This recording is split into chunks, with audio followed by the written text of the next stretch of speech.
अस्सलाम वालेकुम। Welcome to my YouTube channel botany with Iftikhar Ali.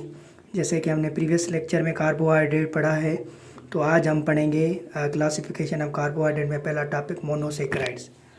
तो आपको पता है कि मोनो मीन सिंगल है और सेक्राइड मीन शुगर है। तो हमारे पास ये सिंगल शुगर मालिक्यूल है और ये इजीली सॉल्युबल होता है वाटर में, पानी में जो है ना सॉल्युबल होता है, और टेस्ट में ये स्वीट होते हैं। मोनोसेक्राइड्स और क्रिस्टलाइन फॉर्म में होते हैं। ये हमें दोनों फॉर्म्स में मिल सकते हैं, ओपन चेन स्ट्रक्चर में, बट रिंग फॉर्म में भी मिल सकते हैं। जब वो पानी के अंदर रखे जाएं तो वो हमें किस फॉर्म में मिलेंगे, रिंग स्ट्रक्चर में मिलेंगे। अब इसकी क्लासिफिकेशन जो है वो on the number of carbon atom के हिसाब से की गई है। अगर 3 कार्बन होंगे तो उसको हम ट्रायोस कहेंगे। टेट्रोज तो 4 ग्रुप ऑफ कार्बन, 7 तक, तो ये 3 से 7 तक जाती है, 3 to 7 तक। अब इसकी जो क्लासिफिकेशन है वो बेसिस किस पे डिपेंड करती है, एल्डिहाइड और कीटोन ग्रुप पे। तो अल्डोज शुगर भी कहा जाता है। अल्डोज शुगर ऐसी शुगर होती है जिनके अंदर कार्बोनल कंपाउंड में कार्बन नंबर फर्स्ट पे एल्डिहाइड ग्रुप मौजूद होता है। और कीटोज शुगर कार्बोनल कंपाउंड सेंट्रल कार्बन होती है जिसके अंदर कार्बन नंबर 2 पे जो है वो कीटोन ग्रुप मौजूद होता है। अब अगर हम बात करें ट्रायोस की, तो मोनोसेक्राइड्स की हम बात करेंगे ट्रायोस की। तो ट्रायोस में अगर हम देखेंगे कि ट्रायोस में 3 कार्बन हैं, 6 हाइड्रोजन है, O3। तो हमने पीछे पढ़ा है CnH2nOn पढ़ा है, ठीक है। तो कार्बन और ऑक्सीजन का नंबर सेम होगा, हाइड्रोजन का नंबर डबल होगा। तो ये आप इसकी स्ट्रक्चर देख सकते हैं, इसकी स्ट्रक्चर आप देख सकते हैं आप इसकी स्ट्रक्चर देख सकते हैं। 1 कार्बन, 2 कार्बन, 3 कार्बन, और इसके पास एल्डिहाइड ग्रुप अटैच है कार्बन नंबर 1 पे, ऑक्सीजन का डबल बॉन्ड है, इधर OH ग्रुप है, OH ग्रुप है, और इधर ये हाइड्रोजन इधर भी लिख सकते हैं आप, कोई मसला नहीं है। तो पहला एग्जांपल है, तो हमारे पास इधर एल ग्लूकोज को देखोगे एल एराइथ्रोज में, ओके। तो इधर एल एराइथ्रोज है हमारे पास। इसका जो आप देख सकते हैं कि हमारे पास इधर फंक्शनल ग्रुप भी लेफ्ट साइड है और OH ग्रुप सारे के सारे किधर है, लेफ्ट साइड है। इसके किधर थे, राइट साइड।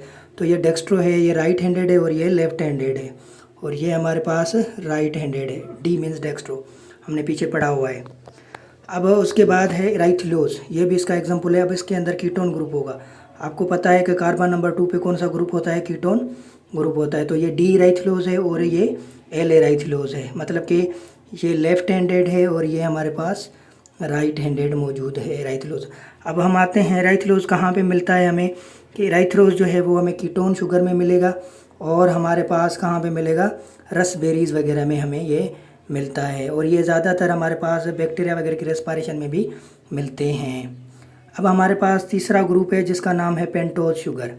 अब पेंटोज शुगर को आप देखोगे कि पेंटोज की मीनिंग है 5 कार्बन। पेंटोज की मीनिंग क्या है, 5 कार्बन शुगर है हमारे पास। और इधर आप देख सकते हैं कि भाई राइबोज जो है, या इसको हम राइबोज, और दूसरा इसका एग्जांपल है डीऑक्सी राइबोज। तो राइबोज जो है इसके आप अंदर देखेंगे 1 2 3 4 5 कार्बन है, और इसके पास एल्डिहाइड ग्रुप मौजूद है, और इसके सारे के सारे OH ग्रुप राइट हैंडेड है और लेफ्ट हैंडेड हाइड्रोजन ग्रुप्स हैं। अब यहाँ पे आप इसको काउंट करोगे तो इसका फार्मूला बन जाएगा C5H10O5। तो यहाँ पे अगर इसकी रिंग स्ट्रक्चर पे आप देखोगे तो कार्बन नंबर 5 इसकी बाहर होगी।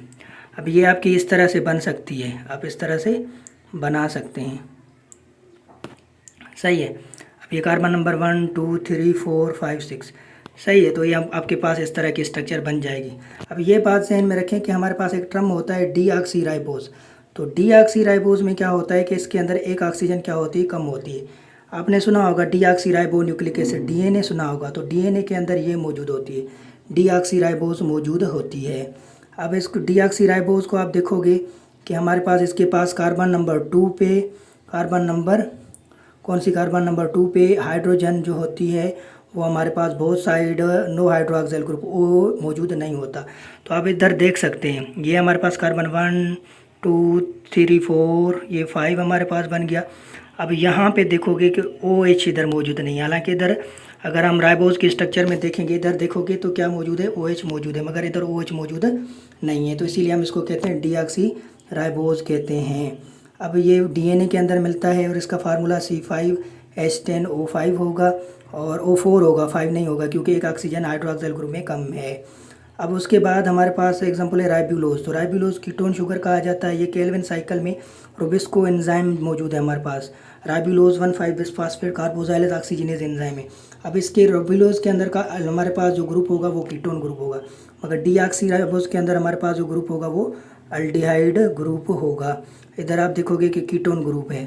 अब इधर इस स्ट्रक्चर में भी आप देख सकते हैं कि हमारे पास इधर जो है कीटोन ग्रुप मौजूद है। कार्बन नंबर 2 पे OH है, इधर कार्बन नंबर 2 पे H मौजूद है। अब अगर हम बात करें आगे कि हमारे पास जो हेक्सोज शुगर है, अब हेक्सोज शुगर में हमारे पास आता है, इसका फार्मूला है C6H12O6। तो ग्लूकोज आता है पहला। तो ग्लूकोज के अंदर आप देखोगे कि ग्लूकोज के अंदर कौन सा ग्रुप है, अल्डिहाइड ग्रुप है। अभी ये इसकी कार्बन नंबर 1 है, 2 है, 3 है, 4 है, 5 है और इसकी 6 बाहर होती है, ये बाहर है, सही है, इसका फंक्शनल ग्रुप है। अब जहन में रखें इसमें कि इसमें जो कार्बन नंबर 3 की OH होती है वो लेफ़्ट साइड होती है। बाकी ये सारा का सारा फार्मूला हमारा सेम होता है, OH ग्रुप राइट साइड होते हैं, बस कार्बन नंबर 3 की OH हमारे पास किधर है, लेफ्ट साइड है। तो ये कार्बन नंबर 1, 2, 3, ये 3 वाली जो OH आप देख रहे हो ना कि अंदर वाली जो साइड होती है वो लेफ्ट साइड होती है। तो ये कार्बन नंबर 3 की OH किधर मौजूद है, हमारे पास अंदर वाली साइड मौजूद है। आप देख सकते हैं इजीली स्ट्रक्चर में आप देख सकते हो, ये मैंने एरो दिया हुआ है कि इसकी जो कार्बन नंबर 3 OH है वो अंदर है। अभी ये हमें मिलता किधर है, ये हमें जो है ये अल्डोज शुगर है, इसके अंदर अल्डिहाइड ग्रुप मौजूद है और ये ह्यूमन की ब्लड में मिलता है, ग्रेप्स में मिलता है, डेट्स में या हनी में मिलता है। तो ग्लूकोज फोटोसिंथेसिस का प्राइमरी प्रोडक्ट है। प्लांट्स जो हैं या प्रोड्यूसर्स हैं वो क्या बनाते हैं, ग्लूकोज बनाते हैं। अब हम उसके बाद आते हैं, दूसरा हमारे पास एक्सोज शुगर है जिसका नाम है गैलेक्टोज। तो गैलेक्टोज को अगर आप देखोगे, गैलेक्टोज को अगर हम देखेंगे कि भाई हमारे पास गैलेक्टोज का फार्मूला भी सेम है मगर इसकी स्ट्रक्चर चेंज होगी। अब जहन में रखें कि आपका कार्बन नंबर 3 और कार्बन नंबर 4, ये कार्बन नंबर 3 है आपकी और ये कार्बन नंबर 4 का OH ग्रुप किधर होगा, लेफ्ट साइड होगा। बाकी आपकी स्ट्रक्चर क्या होगी, सेम होगी और इसके अंदर भी अल्डिहाइड ग्रुप मौजूद होगा। तो ये गैलेक्टोज डाइटरी प्रोडक्ट्स में मिलती हैं, मिल्क वगैरह से मिलती हैं, शुगर से मिलती हैं।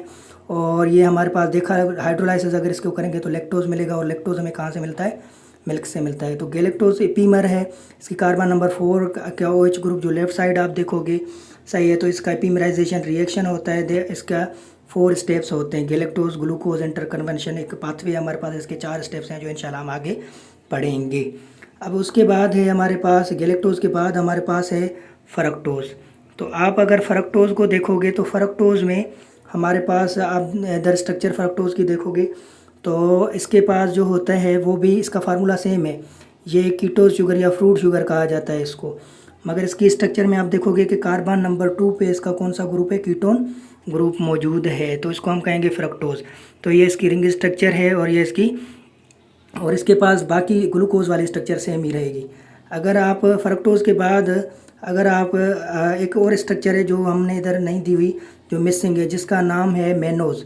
तो मेनोज के अंदर याद रखें, किसके अंदर, मेनोज के अंदर एक टर्म है हमारे पास मेनोज, मैं इधर लिख रहा हूँ। मेनोज के अंदर या जहन में रखें उसकी स्ट्रक्चर। मेनोज जो है वो हमारे पास उसकी स्ट्रक्चर अगर आप देखना चाहें तो मैं इधर पेज पे बना रहा हूँ, उसकी स्ट्रक्चर आप देख सकते हैं। हाँ, तो हमने पिछले लेक्चर में देखा कि हमारे पास मेनोज की स्ट्रक्चर हम पढ़ेंगे अभी इधर।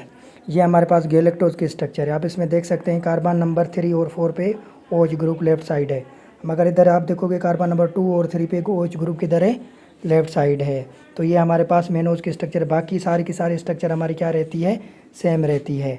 अगर आप देखोगे कि भाई हमारे पास ये ज़्यादा से ज़्यादा ये जो चीज़ें हैं मेनोज और गैलेक्टोज जो हैं वो हमारे पास एनर्जी स्टोरेज प्रोडक्शन में मिलते हैं। ये वेजिटेबल्स वगैरह में मिलते हैं, नट्स में, मीट्स में, सीड्स में, फ्रूट्स वगैरह में मिलते हैं।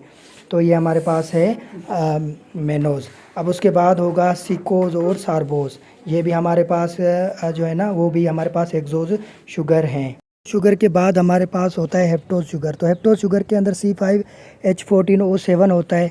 अब इसमें पहला एग्जांपल है ग्लूकोहेप्टोज। तो ग्लूकोहेप्टोज जो है इसका अल्डोज शुगर है क्योंकि इसके पास अल्डिहाइड ग्रुप मौजूद होता है, मगर इसकी कार्बन नंबर 4 पे OH किधर होता है, लेफ्ट साइड होता है। तो ये D ग्लूकोहेप्टोज है और ये L ग्लूकोहेप्टोज है। तो D मीन्स राइट हैंडेड है और ये हमारे पास लेफ्ट हैंडेड है। अब ये हमारे पास लिपिड बायोसिंथेसिस में हेल्प करता है एवोकाडोज के अंदर। एवोकाडो ट्री आपने देखा होगा, केल्विन साइकिल होती है और केल्विन साइकिल के अंदर ये बनता है। अभी ये native plant Americas belonging to ल्यूक्रेसी फैमिली के अंदर मिलता है एवोकाडोज।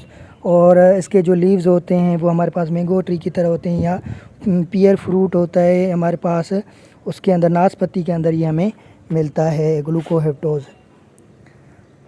तो उसके बाद एक दूसरा हमारे पास है सीडोहेप्टुलोज। तो सीडोहेप्टुलोज ये भी कीटोज शुगर है, ये हमारे पास इसका भी फार्मूला क्या है वो सेम है।